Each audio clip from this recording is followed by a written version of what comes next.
नमस्कार, मी लतिका। आज मी तुम्हाला मधल्या वेळेत खाण्यासाठी मस्त अशी रेसिपी दाखवणार आहे। त्यासाठी बघा वाडगं घेतलेलं आहे आणि मी साहित्य काय काय घेतले ते पण सांगते। मीडियम आकाराचे काकडे घेतलेले आहे, स्वच्छ धुवून वरची साल काढून असे छोटे छोटे तुकडे करून घेतलेले आहेत। खिसून घेतले तरी चालतील। मीडियम आकाराचे गाजर घेतलेलं आहे, ह्या गाजराचे पण साल काढून छोटे छोटे तुकडे केलेले आहेत। हे खिसून घेतलं तरी पण चालू शकते। गाजराचा हलवा करतो ते जर गाजर भेटलं ते घेतलं तरी पण चालू शकते। हे मी ह्या आकाराचं घेतलेलं आहे।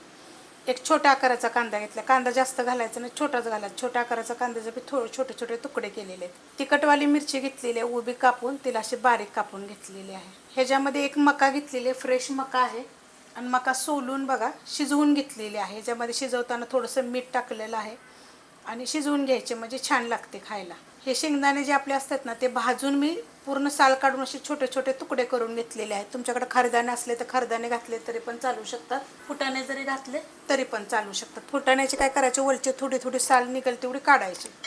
कोथिंबीर घेतलेली आहे थोडीशी, एक छोट्या आकाराचं टोमॅटो घेतलेला आहे, पिकलेलं आहे, जास्त असं कच्चं नाही आहे। त्याचे पण मी बी काढून छोटे छोटे तुकडे करून घेतलेले आहेत। आता हे सगळं आपण एका वाडग्यामध्ये काढून घेऊया। वाडग्यामध्ये मी सगळं काढून घेतलेलं आहे। हे चांगलं मिक्स करायचं। मका शिजवल्यानंतर फ्रेश मका पूर्णपणे पाणी निथळून घ्यायचं चाळणीमध्ये। आणि जर तुम्ही ह्याच्यामध्ये गरम गरम जर टाकली की नाही तर तुम्हाला मी सांगते काय काय टाका। मग गरम गरम ह्याच्यामध्ये टाकल्या मग एक छोट्या आकाराचा चीजचा तुकडा पण तुम्ही खिसून त्याच्यामध्ये टाकू शकता। जर मका गरम गरम टाकले तर गरम असल्यामुळे काय होतं, सगळीकडं मिक्स होतं। एक चमचा ह्या चमच्याच्या मापानं फ्रेश क्रीम टाकायची, मस्त लागेल। तसं पण तुम्ही करून बघा, मी खूप रेसिपी तुम्हाला सांगत असते वेगवेगळ्या पद्धतीनं। ह्याच्यामध्ये घेतलाय बघा थोडासा चाट मसाला, सगळ्यांच्या रेसिपी मी अपलोड केलेले आहेत, ह्याच्यापेक्षा थोडासाच आहे। छोटा अर्धा चमच्याला पण कमी आहे, छोटा अर्धा चमच्याला कमी आमचूर पावडर, काळं मीठ घेतलेलं आहे थोडंसं, कारण मका शिजवताना आपण साधं मीठ टाकलेलं त्याप्रमाणेच ह्याच्यामध्ये मीठ टाकायचं।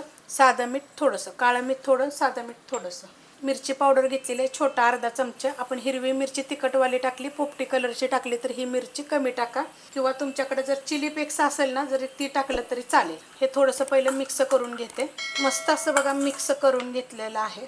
त्यात एकदम थोडीशी पिठी साखर टाकणार, आपली चहाची साखर बघा कुटून घेतलेली आहे, जास्त टाकायची नाही, थोडीशी टाकायची, त्याच्यामुळे काय होतं टेस्ट छान येते। ह्या चमच्याच्या मापानं तुम्ही ना जर म्हणजे आपण साहित्य जे सांगितलेलं आहे ना ते छोटा अर्धा चमचा सांगितलेलं आहे।